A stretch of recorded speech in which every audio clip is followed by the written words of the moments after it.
Adventure time!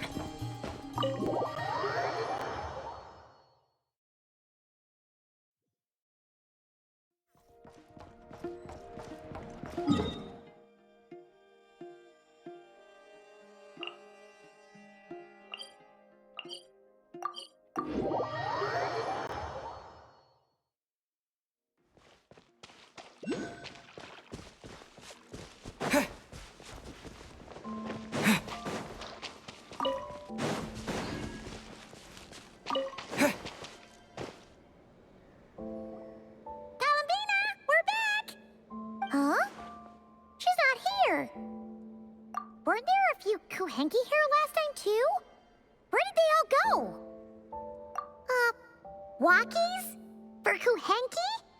You're not pets, you know. Oh, well. Looks like we just came at a bad time. Let's try again tomorrow. There's still a few days until Moon Prayer Night, so we're in no rush. Besides, she needs time to rest anyway.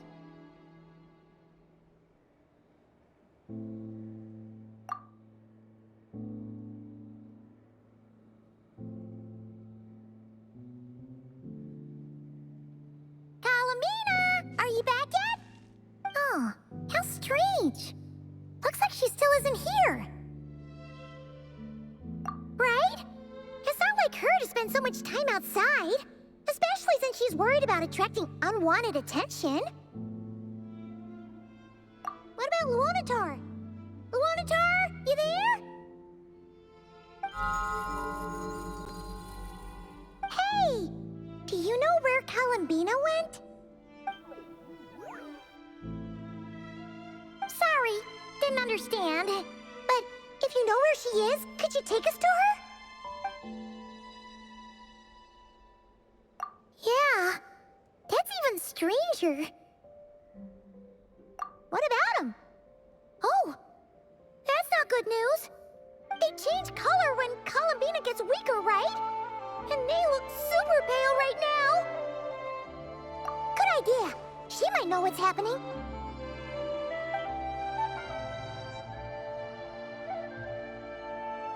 Mama! Ah, it's you. How is Kutar? Is she okay? No, she hasn't. I came here to check on her after I noticed the flowers had changed color.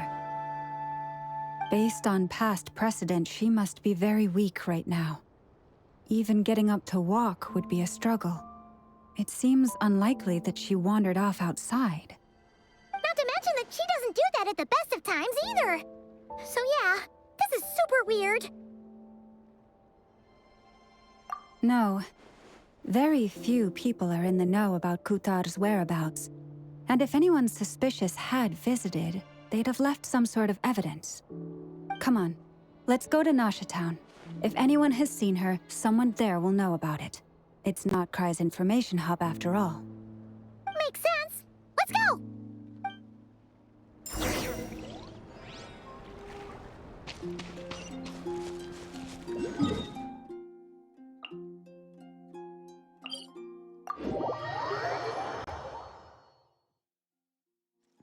Off we go!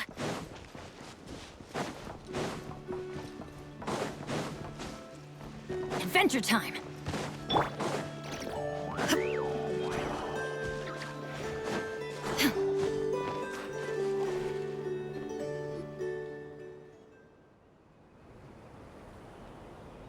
Wait a moment. Is it just Paimon, or is this stall kind of suspicious? It's never been here before, right? No, I don't recognize it. Alas, your free and easy adventure time is over. Now, prepare to face the final boss of Nod Cry. Whoa! Where'd that voice come from? Not sure, but it's definitely hostile. No, no, no, not that way. The final boss is right here. The sniffer mole? That's the final boss? Surely not. Also... Okay, the jig is up. I'll stop teasing you. Turn around. I'm right behind you. It seems I've managed to leave quite an indelible impression, even though you've never seen my face. Ah, nothing could make a great mage more pleased with herself.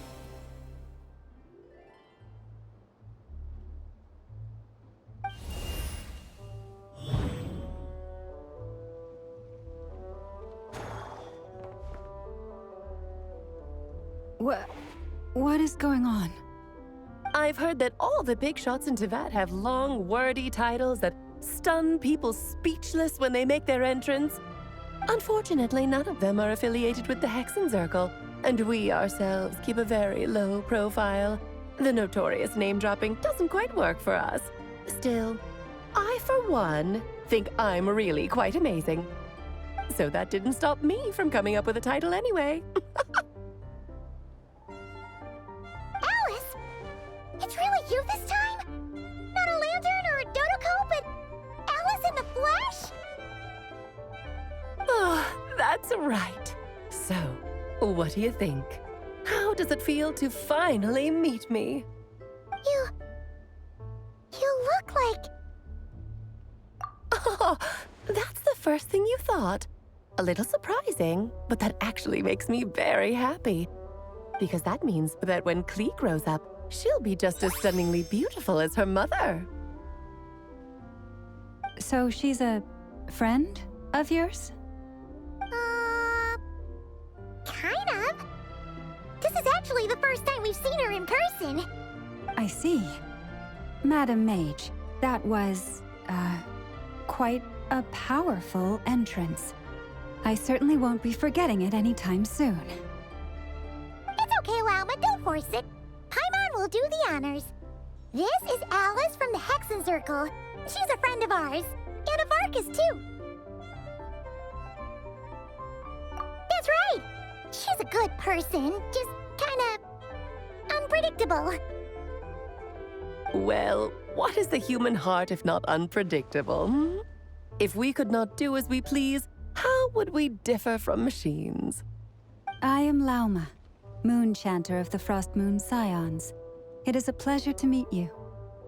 Oh, I know. Before you got here, I spent a good, 15 minutes getting up to speed on Nodcry's present situation. In other words, I've read the whole in the last episode part, so we can skip the pleasantries. Fair enough. Well, Miss Alice, I can already tell that you have quite a unique personality. He'll get used to it. Paimon sure is. So anyway, what are you doing in Nodcry, Alice? Oh, I thought I told you already. This time, I'm the final boss.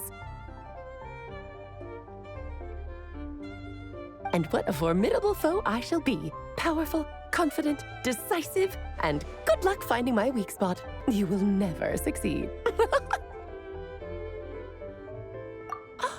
Oh, drat. My one weakness, and you found it in an instant.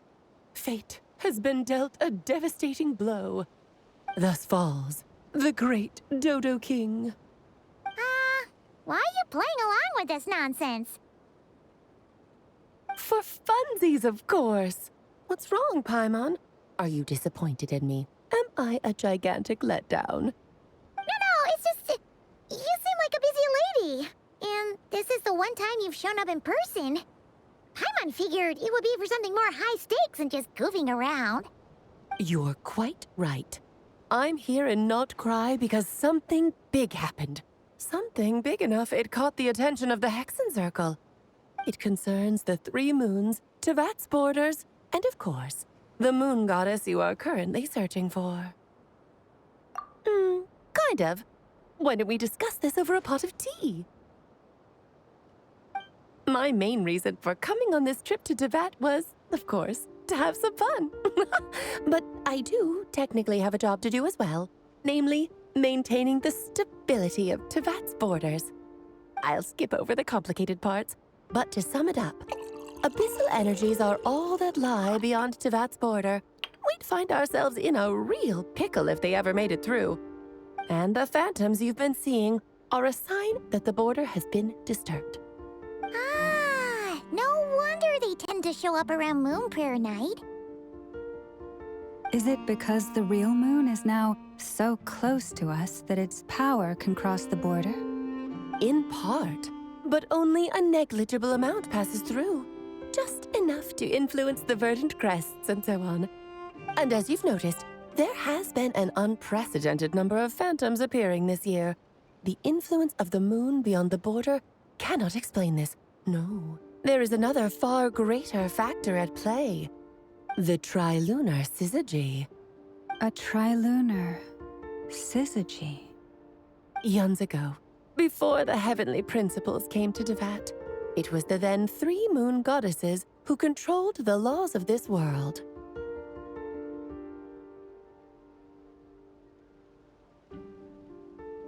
Oh, that's exactly it! The 3 goddesses split these powers amongst themselves, promising never to consolidate them into one singular body. This was meant to keep the world stable. But, fast-forwarding to the present, the eternal moon's marrow is with you, while the iridescent moon's marrow, which should never have appeared in this world, has been retrieved. Add that to the presence of a moon goddess in the flesh and... the power of all 3 moons is gathered here in Notcry. There hasn't been an event like this since the War of Funerary Flame. And it's having a noticeable effect on Tevat's borders.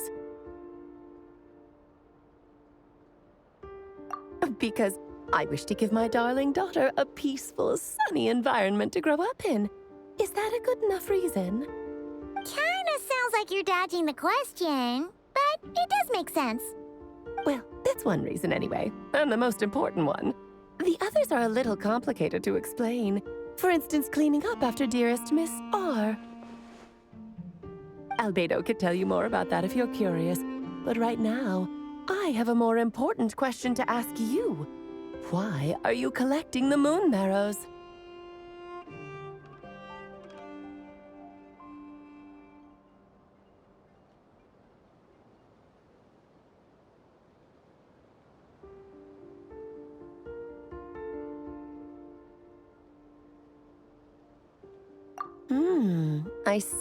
I see.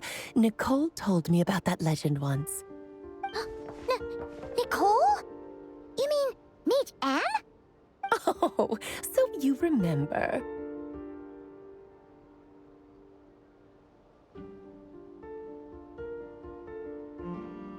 Ah, yes, of course. That was a story about fate, her area of expertise. But back to the story of our dear moon goddess. I'm afraid her intended method of returning to the moon is unlikely to work anymore. What does that mean? She may be missing, but she hasn't gone anywhere. She has disappeared.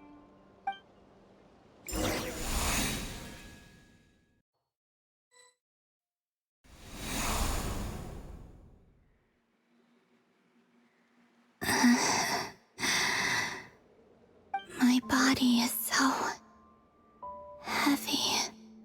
Wait, no. It's my mind that's heavy. My arms and legs are as light as a feather. What's happening to me? I feel drowsy, like I've been asleep for too long. Is it daytime or nighttime? Is the moon out? I think I'll go for a walk.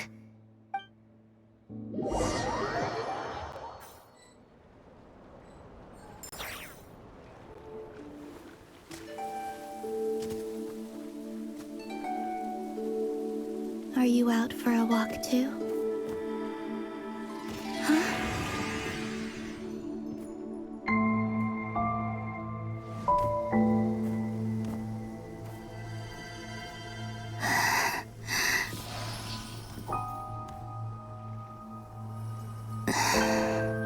The day has come at last.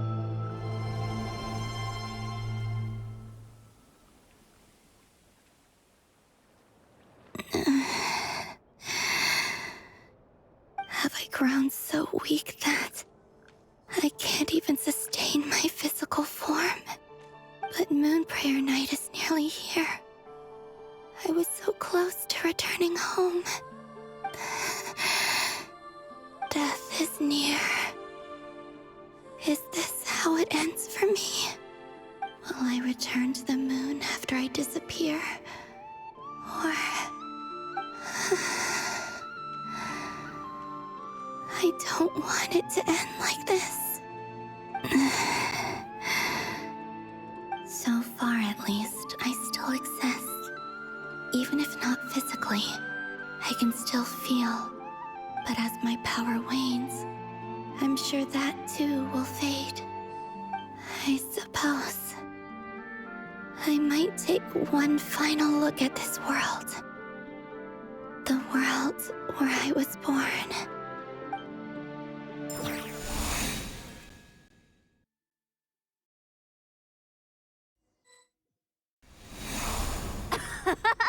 Come on! Come on! Wait for me! The Frost Moon Enclave. How much it has changed since I was born. These decorations, they're so heavy. It's times like this when you kind of wish men could be priestesses and acolytes. How fascinating. I've never had the chance to be privy to people's private lives in this way. In the past, people would get so solemn and serious the moment I showed my face. Like they were frozen stiff. Karina, Lametti, it's time to eat. Coming. I want to watch them a little longer.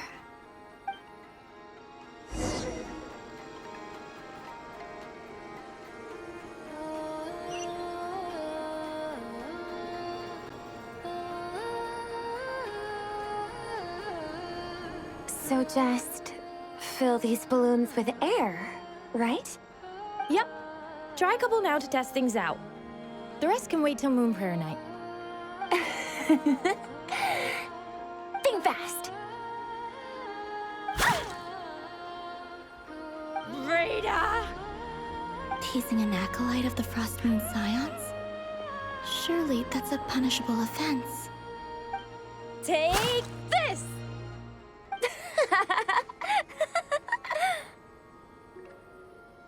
Huh?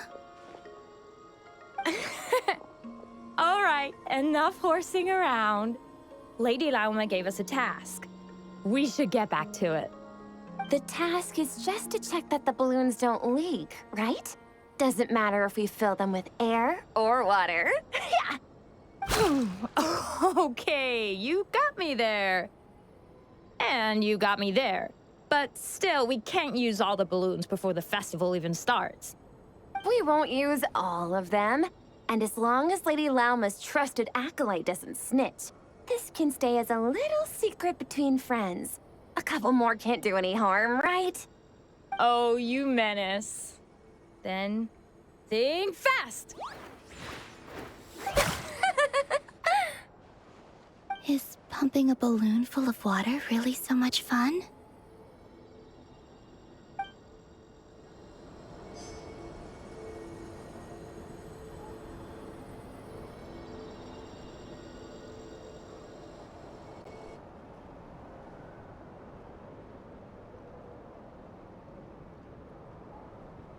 I'm sure you're both tired from playing all day. Come on, eat up.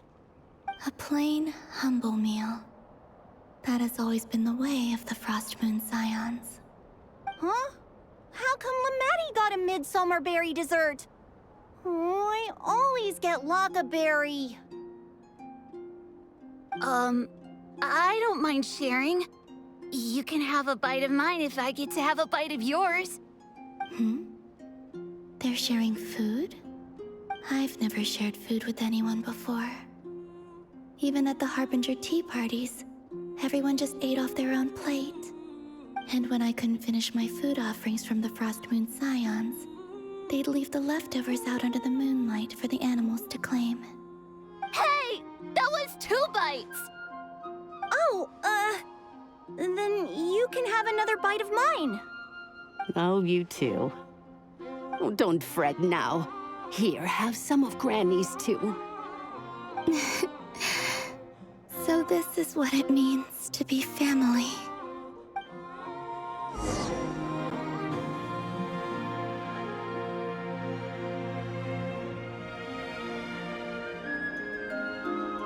I'm seeing so much that I'd never usually get to see.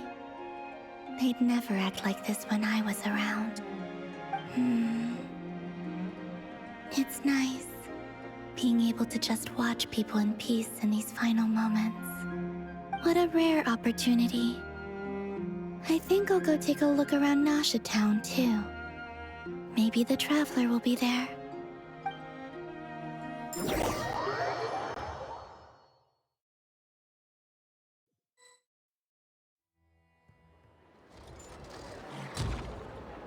After the War of Funerary Flame, the Moon Goddesses were no longer recognized by Tevat. They lost the whole foundation for their existence. That's why the Moon Goddess's strength is fading. She cannot withstand the world's rejection of her. To be more pedantic about it, the Moon Goddesses did something to offend the heavenly principles, and that's why they were ousted. Something of a recurring theme in Tevat's history. Theoretically, speaking so candidly should put me in their crosshairs too, but they can't tell me what to do. I'll say whatever I want. Anywho, the Moon Marrow energies were but a drop in the bucket for her, and that battle against the Ray Hair of Solnari only weakened her further. Fortunately, it happened close enough to Moon Prayer Night when the Kuvaki concentration here is high. That's the only reason she managed to survive this long. What do you mean, fortunately? You said she disappeared. We're too late. Oh, what a headache. I thought this was all common knowledge. I guess I have some more explaining to do. Okay, buckle up. It's time for another lecture.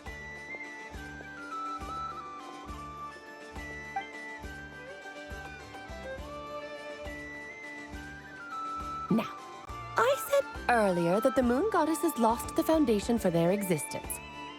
The reason for that has to do with the natural order. Basically, the rationale for their existence in Tevat was lost. The same logic applies to the present Moon Goddess, too. Consider her existence so far. Her comrades in the Fatui called her Damselette. And she was worshipped as Kutar by the Frost Moon Scions.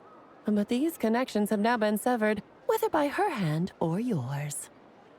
So, the rationale that once sustained her existence is now gone. Wait, we did that to her? Oh, well, strictly speaking, yes. But let's not start pointing fingers, shall we? I'll only end up as the big bad villain, and that's not the kind of final boss I want to be.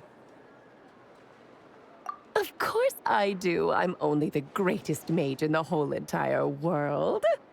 Now, if you wish to find your Moon Goddess, there are two problems we need to solve. Firstly, we'll need to strengthen the connection between her and Tevat, at least enough to sustain her until Moon Prayer Night. Strengthen her connection. But does that mean I'll have to rally all the Frost Moon faithful behind this? I'm afraid a bygone faith and a former home won't be of any help to her now. Do you know her name? Her name? Oh, yes. Names are very important things. A name is a fundamental concept that anchors one's entire existence. Then your first job is to find it.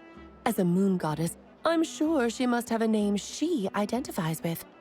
Neither Columbina nor Kutar is her true name, and she's never really accepted either of them. So, finding out her real name is enough to sustain her existence? Yes, I know it sounds like a small step, but every journey begins that way. So for now, that's all we need to focus on.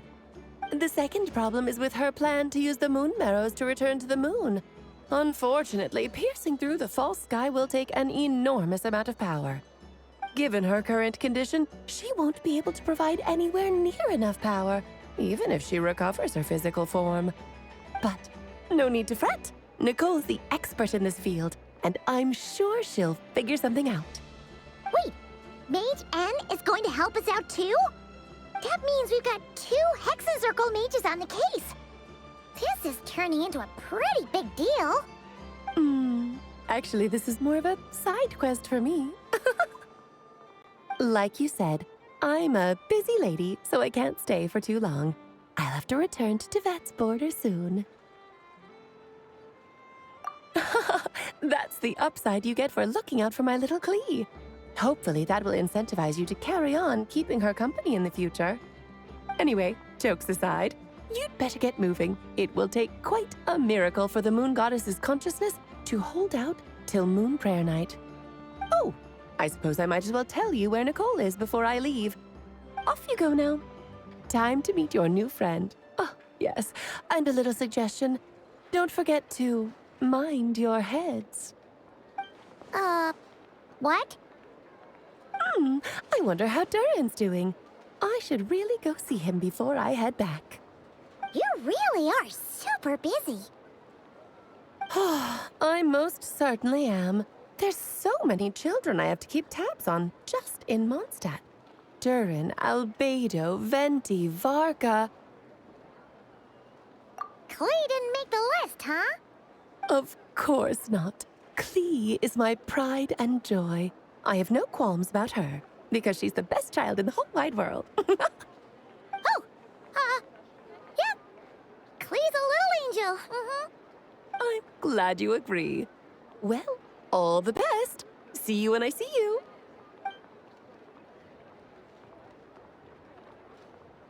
She left in a hurry. Yeah. She didn't pack up her stall. Should we handle it for her? I must say, I'm now very curious about her daughter. Klee, wasn't it? What's she like? That's a long story.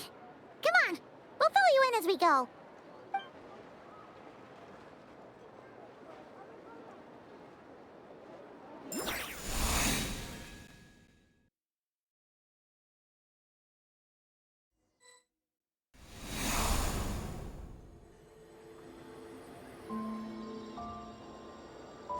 What a lively place. I've never experienced Nasha Town like this before. Hey, you old geezer! Your hammer's rusted through! Who are you calling old geezer? Are they quarreling? I'm looking right at him! You've really gone downhill since giving your daughter free rein in the workshop. Can you even swing a hammer anymore? It shouldn't take you days just to fix a single chair! You might as well use that hammer to massage my back for all the good it's doing. Don't run your mouth, or you'll get a back massage that'll put you in bed for the rest of your life. Look, the materials haven't arrived yet, all right? You know how busy it gets in the days before Moon Prayer Night. I'll bet you send all the materials to your little princess. Blood's always thicker than water, huh? All right, you've made your point, Uncle Koski. As soon as the materials arrive, fixing your chair will be the #1 priority. And Dad, if you've got time to chat, why don't you lend me a hand, See? Lolka knows what the score is. I guess they're friends. But the way they spoke to each other was so ugly. Then again, it wouldn't be the first time I've seen something like this. Columbina! Sing outside my door in the middle of the night one more time, and I'll unscrew your vocal cords. You hear me? Oh, Zandrone. So that was her way of trying to be friends with me. What a pity. I won't get the chance to say any ugly things in reply.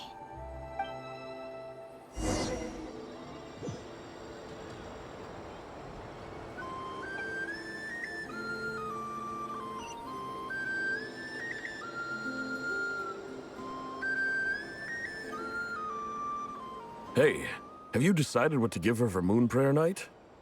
I sure have. She's gonna get the surprise of her life when she's least expecting it. Then I'll whip out the ring and pop the question. The surprise of her life. What a fun turn of phrase. Cool, I get the picture. You can spare me the gushy details. Ooh, looks like we have a customer. Hello there, ma'am. Would you like some Moon Prayer Night candy? Huh? Is he talking to me? Can he see me? Here you go.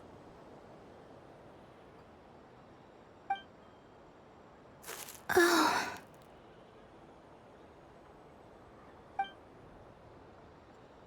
Come back anytime. Right. Now, where were we?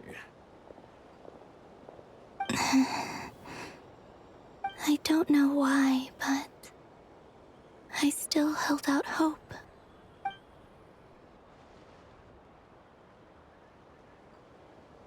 The most important thing right now is to find that mage.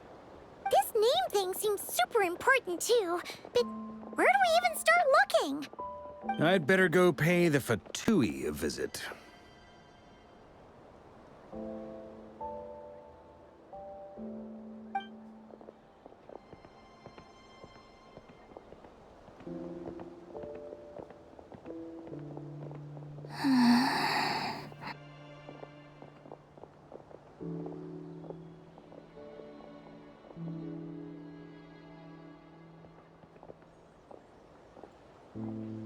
Columbina?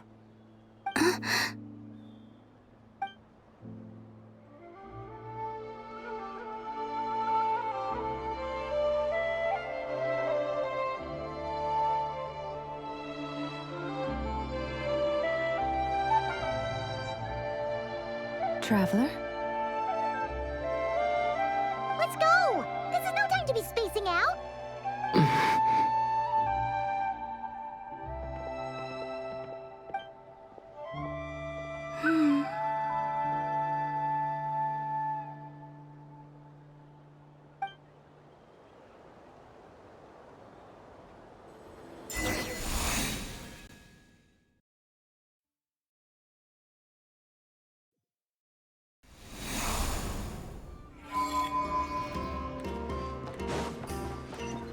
Off we go!